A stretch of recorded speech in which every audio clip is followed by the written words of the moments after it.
Olá, gente, tudo bem? Sou Jorge Puente. Bem-vindos ao mundo da magia da transformação. Quantas categorias de anjos tem? Nós falamos de anjos da Cabala, os anjos do Sefer HaRacim, os anjos da Onipotência. São a mesma coisa? Ou são categorias diferentes? No final das contas, o que acontece no mundo dos anjos? Vamos tentar dar uma resposta para essas perguntas que me fizeram durante esta semana. A raíz do lançamento do curso Os Anjos da Onipotência, muitos dos meus alunos perguntaram isso. Jorge, mas são anjos diferentes? São todos da mesma categoria? Ah, não, claro, são diferentes, mas como? O que acontece que nós temos todas essas dúvidas em matérias de anjos? Bom, gente, para explicar o que nos acontece no mundo dos anjos, temos que entender uma coisa bastante complicada, que é como nós enfrentamos, como nós trabalhamos com o mundo espiritual. E para entender isso, deveríamos entender primeiro o que é o mundo espiritual, né? Alguém tem uma resposta para isso? Nós tomamos o mundo espiritual, geralmente, como uma dimensão que está em algum lugar, energética, por usar um termo moderno, né? Assim, nada muito material, com seres de luz, todos muito brilhantes, muito bonitos e todos do bem. Naturalmente, uma parte muito negra no mundo espiritual que está para baixo, né? E aí é tudo horrível. Uns seres escuros, horríveis, demoníacos, etc. Ok? A gente fala como alto astral, baixo astral, dimensões infernais, dimensões celestiais, etc. No fundo, ou no final da nossa análise, nós terminamos vendo um mundo muito fluido, muito energético, muito espiritual, que não tem nada a ver com este mundo material. Tá bem? Mas, nestes últimos anos, o que estamos descobrindo é que não é bem assim. Aparentemente, o mundo espiritual é algo muito parecido a este mundo, só que está separado dele. Tem uma leve desfasagem de tempo que faz com que os nossos mundos às vezes se toquem e às vezes não. Então, quando nós falamos, por exemplo, de plano astral, em realidade estaríamos falando dessa região ou regiões intermédias. De acordo? Como funciona isto? Bom, aparentemente, segundo indica a teoria do físico francês Jean-Pierre Garnier-Mallet, estas realidades onde nós estamos, por exemplo, nós estamos no meio, uma realidade chamada assim do meio, o mundo do meio, a Terra-média. Estamos no mundo do meio. De um lado tem um mundo que seria do nosso duplo, um mundo que está em contato com a nossa essência, e onde estaria, por exemplo, o que nós chamamos de sagrado anjo guardião, que Jean-Pierre Garnier-Mallet chama de duplo, que somos nós mesmos, mas uma realidade muito mais energética, e com muitos mais poderes. E do outro lado, nós temos todo um mundo cheio de criaturas diferentes que evolucionam com uma velocidade diferente, numa realidade diferente. Também.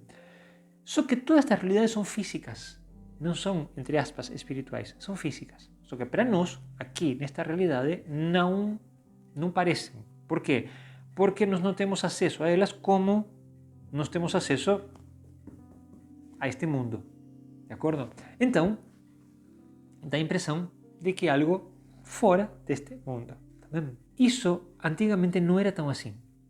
Ou seja, se vocês estudam os relatos antigos, estudam os textos antigos, vocês percebem que os ditos deuses antigos desciam aqui em corpo físico e faziam todas as coisas que eles queriam, desde coisas muito positivas até todas as badernas que eles faziam, tá? Que matavam pessoas, estupravam mulheres, diabo 4, né? Mas eram todos físicos. Alguns deles, por exemplo, até morriam e eram ressuscitados, como por exemplo Osiris, que é ressuscitado por Isis, ou Baal, que é morto e ressuscitado por Anat. Então, para os antigos, esse negócio de espiritual significava simplesmente que vinham de outra realidade que não eram de aqui, mas quando estavam aqui eram muito físicos. O que aconteceu uns 2000 anos atrás? Segundo a teoria do desdobramento dos tempos, estas realidades, nossas três realidades, começaram a se afastar. Os tempos de uma espécie de efeito sanfona, cada tanto se aproximam e depois se afastam. Quando eles se afastam, entramos no que nós chamamos da noite. Isso significa que nós perdemos contato com o mundo destas criaturas, chamados do futuro, mas em realidade é porque a velocidade do tempo deles é mais rápido, e com o mundo onde estão os nossos duplos. E aí a gente fica sozinha, aqui, sem contato com essas realidades. E, portanto, nós ficamos numa espécie de bolha. Então, 2000 anos atrás começou essa bolha. Começou que seria a penumbra. E atingimos a noite no ano 1000, mais ou menos, que foi com Maomé. Ou seja, todo este movimento começa com Jesus e termina com Maomé. Ok?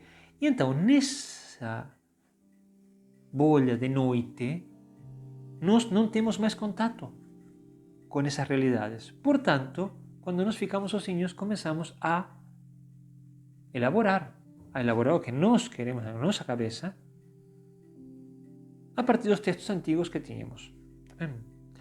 E claro, o que acontecia? Se já estava difícil antes, porque as pessoas inventavam coisas sobre os deuses, mas os deuses ainda estavam aqui ou estavam em contato, tá? Aqui às vezes eles não estavam na realidade deles, mas eles apareciam.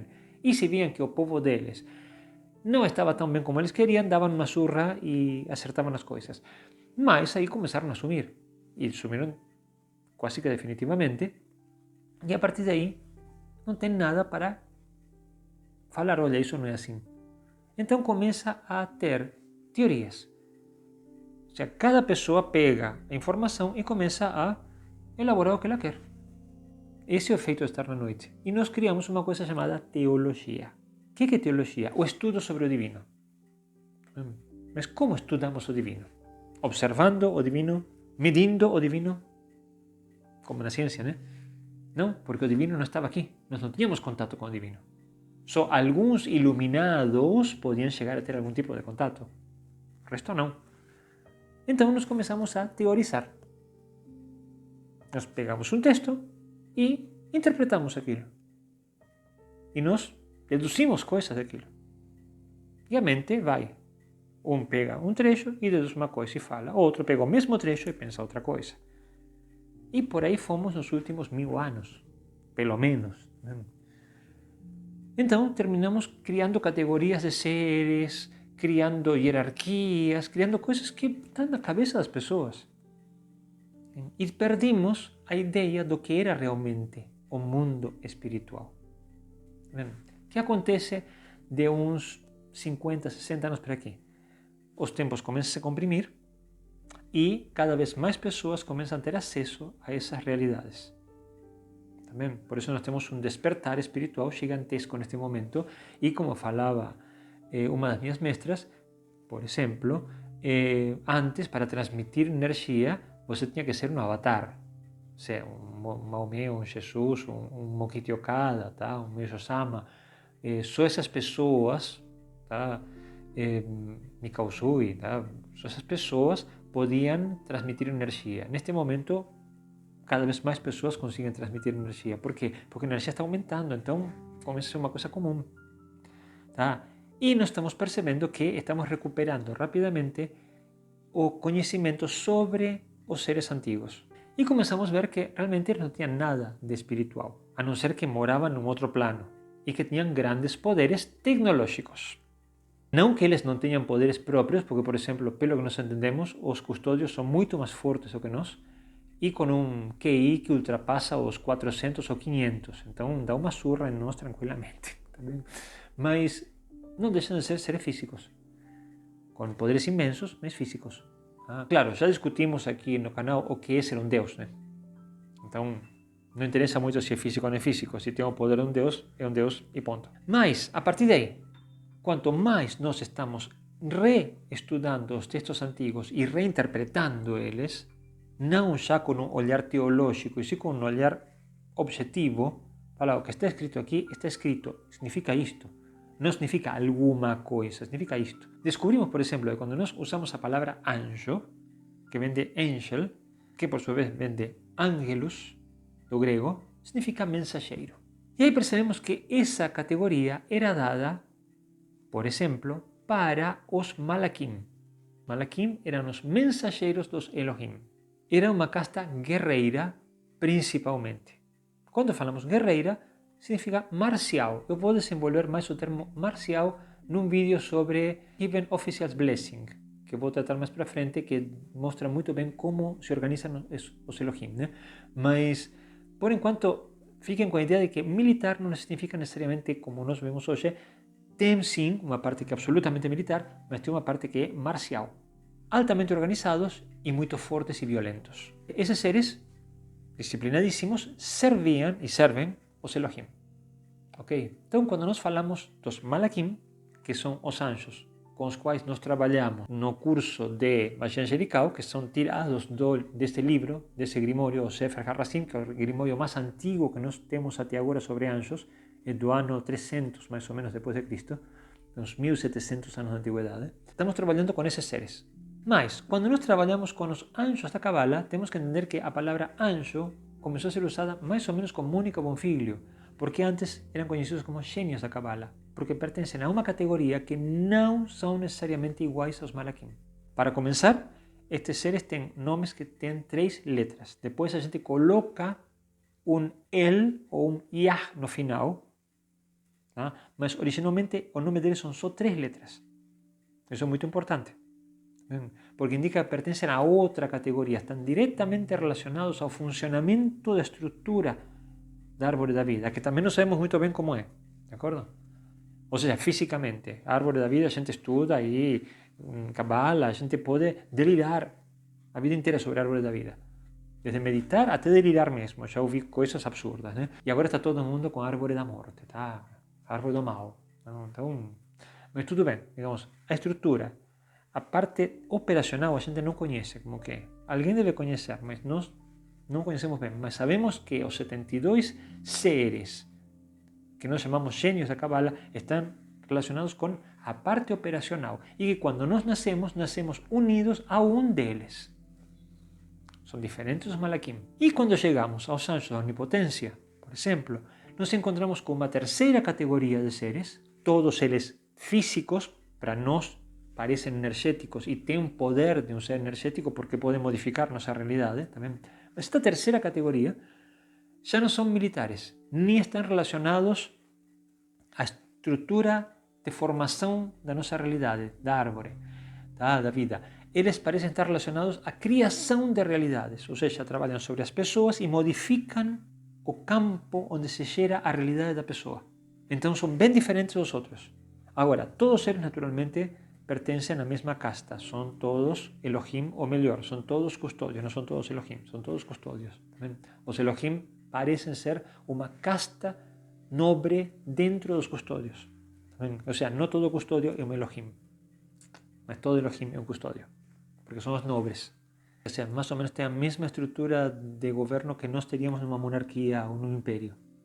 Então, nós temos pelo menos 3 categorias de seres completamente diferentes, mas que todos pertencem aos custódios.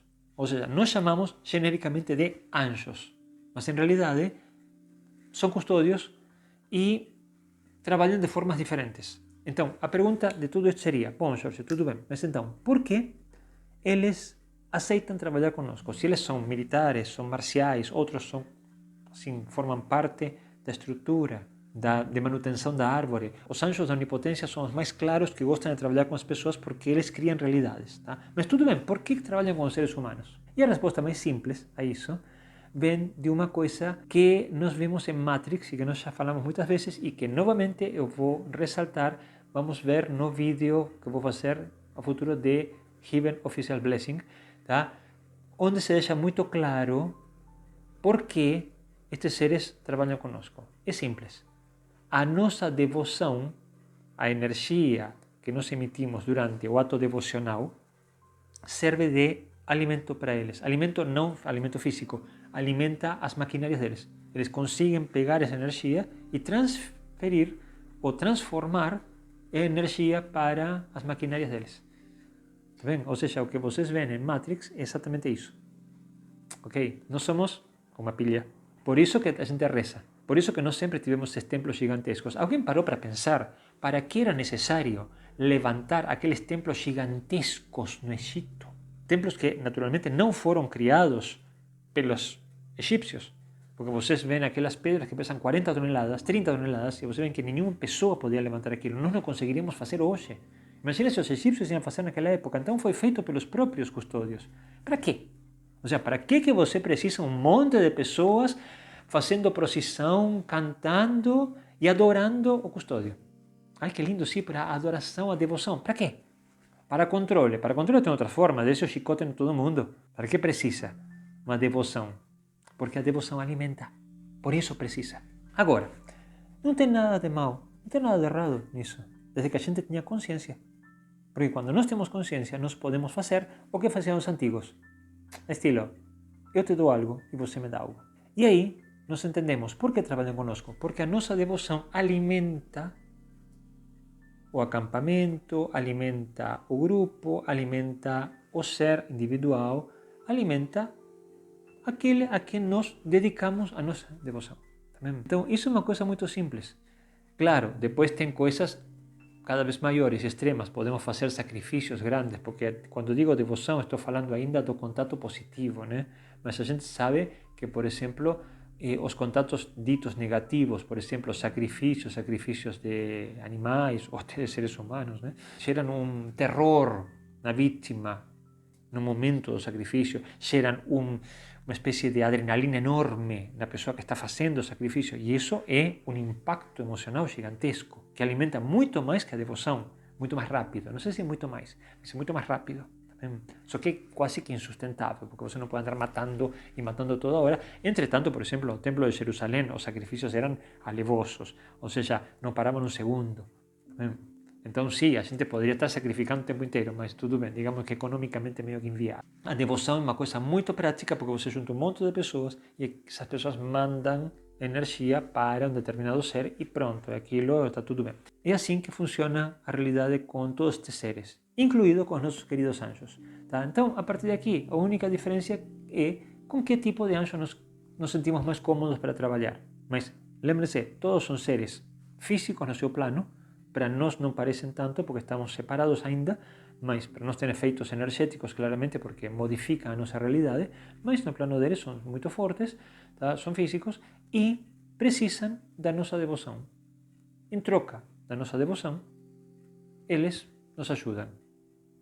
Pode ser desde ajudar num caso pontual até modificar a nossa realidade inteira, cada um no seu estilo. Eu espero com isso ter dado para vocês uma breve noção de que são os anjos, os que nós conhecemos até agora, porque tem mais categorias até agora, e espero ter desmitificado um pouco, ter tirado vocês um pouco daquele negócio do anjinho energético, bonitinho, com asinhas brancas e douradas, e colocado um pouco mais na realidade. Olha, são seres extremamente poderosos e que trabalham conosco através de um sistema de troca. Antes de terminar, isso quer dizer que eles não têm amor, não são todos amorosos?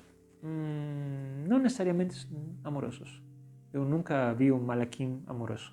Vi malaquims, sim, compromissados ou respeitosos, mas amorosos como a gente imagina, não.